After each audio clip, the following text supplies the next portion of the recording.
Hi friends, good morning. काल मी सोमवारचा उपवास सोडायला या मुळ्याची भाजी बनवली होती आणि ही भाजी घरातील सर्वांना खूप आवडली होती. ही भाजी कशी बनवायची तर मुळा स्वच्छ धुवून घ्यायचा. स्वच्छ धुवून घेतल्यानंतर त्याची साल काढायची. नंतर तो मुळा कट करून घ्यायचा आणि या किसणीच्या साहाय्याने हा मुळा पूर्ण किसून घ्यायचा.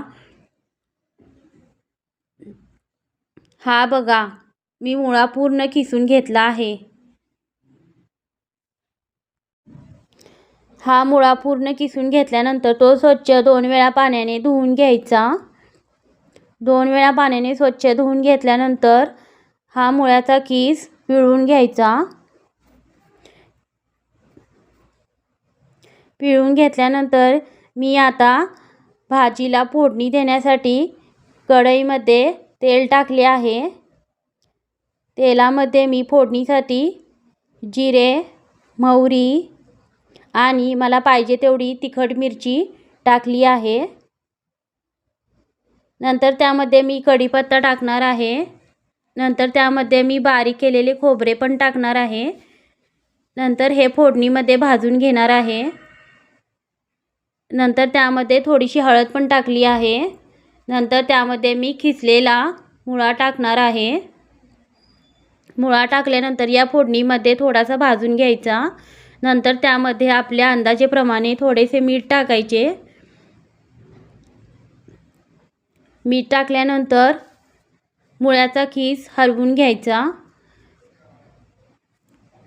नंतर त्यामध्ये भाजलेले शेंगदाण्याचे कूट टाकायचे.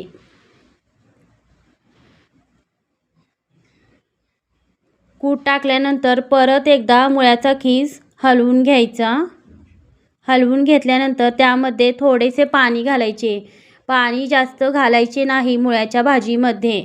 पाण्याचा थोडासा शिंतोडा द्यायचा किंवा थोडेसे पाणी टाकून घ्यायचे. नंतर त्यावर 10 मिनटं ताट झाकून ठेवायचे आणि ही भाजी 10 मिनटं वाफवून घ्यायची. नंतर हे बघा, मी 10 मिनटांनी ताट काढले आहे. आता ही भाजी मी हलवून घेणार आहे. नंतर या भाजीमध्ये मी थोडीशी कोथिंबीर टाकून घेणार आहे. ही बघा, मी कोथिंबीर टाकली आहे भाजीमध्ये. आता ही भाजी परत हलवून घेणार आहे.